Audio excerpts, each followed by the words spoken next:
నమస్తే. ఇన్నాళ్ళు నన్ను సపోర్ట్ చేస్తూ, ఎంకరేజ్ చేస్తూ మీ ప్రేమని నాకు అందిస్తున్న ప్రతి ఒక్కరికి కృతజ్ఞతలు.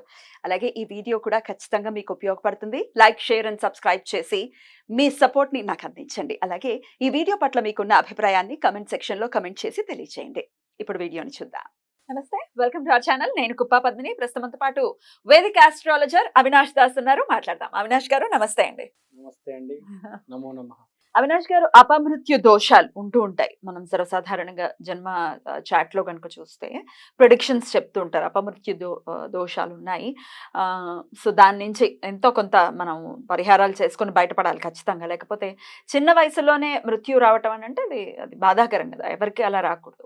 అలాగే ఇట్లా హాస్పిటలైజ్డ్ అయిపోవటం, హాస్పిటల్‌లోనే ఉండటం, ఒక్కొక్కసారి చేతికి అంది వచ్చిన కొడుకు యాక్సిడెంట్ అయ్యి వాడు కోమాలో ఉంటే ఆ పేరెంట్స్ బాధ వర్ణనాతీతం కదా! అట్లాంటి పరిస్థితి అసలు ఏ పేరెంట్స్‌కి రాకూడదు. అసలు అట్లాంటి పరిస్థితి రాకుండా ఉండాలి అంటే ఏం చేయాలి అవినాష్ గారు? అసలు ఎవరికి రాకూడదండి. అకాల మృత్యువు అంటారు. సో, అసలు ఫస్ట్ ఇది చాలా ఎమోషనల్ అయిపోయింది కాబట్టి ఫస్ట్ కొంచెం మనం థియరీ వైపు వెళ్ళిపోదాము. తర్వాత దీని మీదకి వద్దాము. షూర్.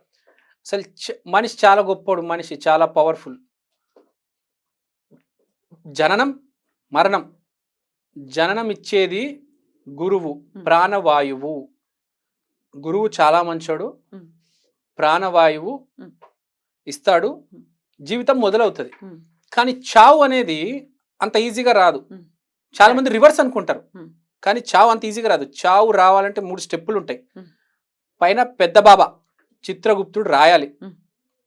గురువుగారు వచ్చి చిత్రగుప్తుడు గురువుగారిని అడుగుతారు, ఎన్ని శ్వాసాలు రాశారు మీరు? 1,000,000 శ్వాసాలు రాశానండి. ఆహా, అయిపోయిందా 1,000,000 శ్వాసలు? ఆహా, టైం అయిపోయింది, అయితే తీసుకురావాలా ఇప్పుడు? ఓకే. చిత్రగుప్తుడు రాహా, బాబు నీకు అయిపోయింది బాబు, నీ టైము, ఇన్ని శ్వాసలు, నువ్వు ఇప్పుడు వచ్చేయాలి. చిత్రగుప్తుడు ఆ డాక్యుమెంట్ తీసుకొని సైన్ చేసి స్టాంప్ కొట్టి యముడికి ఇస్తాడు. యముడి పని ఏంటి? ఆ బర్రె మీద కిందకు వస్తాడు. కిందకి రాగానే రావాలంటే కింద నీ ఏరియా కాదు కదా, కింద ఏరియా పడిది కాల్ అంటే శని. ఆ డాక్యుమెంట్ పట్టుకుని యములోరు శనికి ఇస్తారు. సార్, నాకు చిత్రగుప్తులోరి డాక్యుమెంట్ ఇచ్చారండి, ఈ మనిషిది టైం అయిపోయింది, మరణం టైం వచ్చేసింది సార్, మీరు కొంచెం నాకు సైన్ చేసి ఇస్తే నేను అతన్ని పట్టుకొచ్చేస్తాను. అప్పుడు శని గారు ఆలోచిస్తారు, ఓహో వీడిని తీసుకెళ్ళిపోతా, ఒకసారి పరిస్థితి చూస్తాను. ఇప్పుడు యానిమల్లో రణబీర్ కపూర్ ఉన్నాడు. సంకల్పం ఉంది బతకాలని. చావు వచ్చేసింది, చిత్రగుప్తుడు సైన్ చేశాడు, యముడు వచ్చేసాడు బర్రేసుకొని. కానీ సంకల్పం ఉంది బతకాలని. బాబు, నేను సైన్ చేయలేనమ్మా ఈ డాక్యుమెంటు, నా వల్ల కాదు. శని చెప్తాడు, నా వల్ల కాదమ్మా. అక్కడ ఆడు శని అంటే కర్మ, ఆడికి విపరీతమైన కర్మ ఉంది. వాళ్ళ నాన్నగారికి చంపిన వాళ్ళని వాళ్ళ నాన్నగారిని బుల్లెట్తో ఎవరినో కాలుస్తారు, వాళ్ళందరినీ వీడు కొట్టాలి, చంపాలి. నేను సైన్ చేయలేనమ్మా నీకు, నువ్వు వెళ్ళిపో బాబు యముడు, నువ్వు నాకు మళ్ళీ కనిపించక వెళ్ళిపో. సంకల్ప బలం గొప్పది అని చెప్తారు. సంకల్ప బలం, బ్రతకాలి అని ఉండాలి అనే సంకల్పం. చాలా మంది ఐసీయూలో ఉన్నప్పుడు వెళ్ళి చెప్తారు కొంతమంది, నువ్వు ఊపిరి పీల్చడానికి ట్రై చేయి, ఓడిపోయావో అని అనుకోకు. సబ్ కాన్షియస్ మైండ్ నేను బతకాలి బ్రతకాలి అనుకో. ఊపిరి చాలా మంది వెంటిలేటర్ మీద రాగానే ఊపిరి పీల్చడం మానేస్తారు.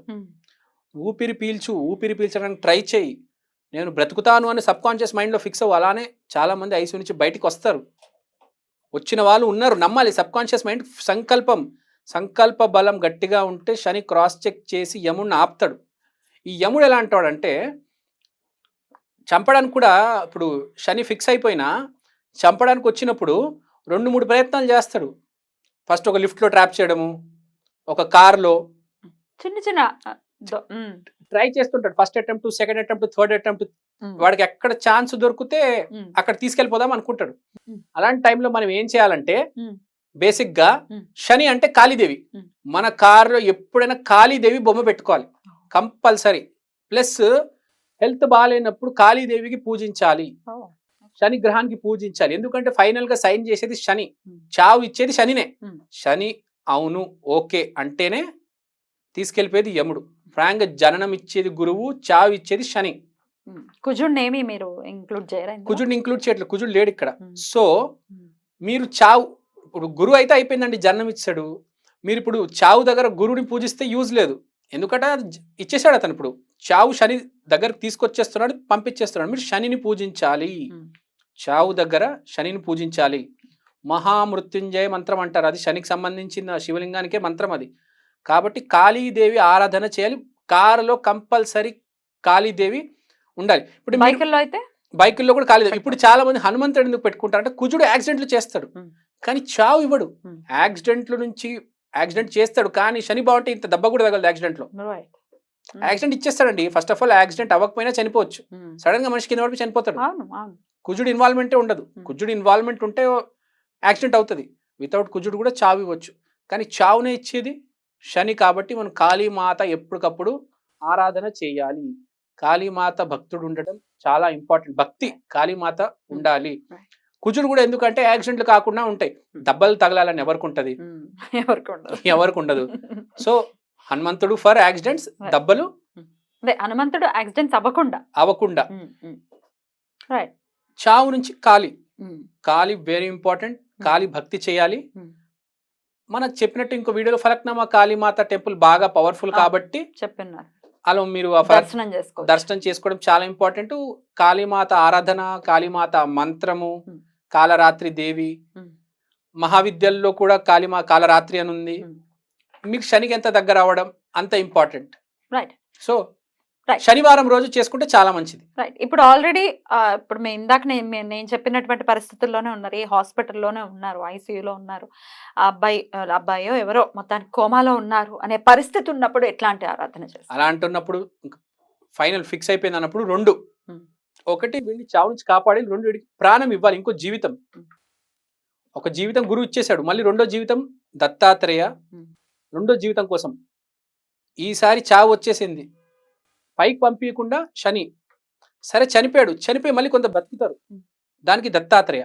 ఫస్ట్ ఈ జన్మనే ఆపేద్దాం. ఇక్కడ కొందరికి పునర్జన్మ వచ్చిందండి, నేను చనిపోయానండి, మళ్ళీ ఇది నా కొత్త జీవితం అండి అంటూ ఉంటారు. కాబట్టి కాళీతో పాటు దత్తాత్రేయ చేయండి. ఫస్ట్ బాలేనప్పుడు కాళీ చేయండి, కొంచెం ఇంప్రూవ్మెంట్ వచ్చిన తర్వాత దత్తాత్రేయ చేయండి. దత్తాత్రేయ ఆరాధన చాలా ఇంపార్టెంట్. కాళీ ఆరాధన కూడా ఈక్వల్ ఇంపార్టెంట్. ఓన్లీ దత్తాత్రేయ చేస్తాను కాళీ చేయను, ఓన్లీ కాళీ చేస్తాను దత్తాత్రేయ. కొంతమంది ఎలా ఉంటారంటే నేను చాలా సౌమ్యుండండి, నేను కాళీమాత అంటే నాకు భయం అండి, కాళీమాతకి నేను చేయలేను, నేను దత్తాత్రేయుడికి సాయిబాబాకి చేస్తాను. అలా కాదు బాబు, జీవితంలో అన్ని చూడాలి, అందరికీ పూజించాలి. అమ్మవారిలో మళ్ళీ నువ్వు ఉగ్రం చూసేయడం ఏమిటి? అమ్మవారు కాపాడటానికి ఉన్నారు. కరెక్ట్. కాబట్టి నువ్వు అందరినీ చేయాలి. ఎట్లా కాళీమాత అంటే ఎట్లా అమ్మవారిని పూజించాలి? అమ్మవారిని పూజించాలంటే ఫ్రాంక్ గా చెప్పాలంటే, మీరు కాళీమాత గుడికి వెళ్తే పసుపు పెట్టుకొని నాలిక బయటకేసి డాన్స్ వేస్తూ ఉంటారు. కాళీమాతకు చాలా ఇష్టం. మీరు కూడా ఫలక్నామా కాళీమాత దగ్గరికి వెళ్తే అమావాస్య రోజు తెగ డాన్స్ వేస్తూ ఉంటారండి.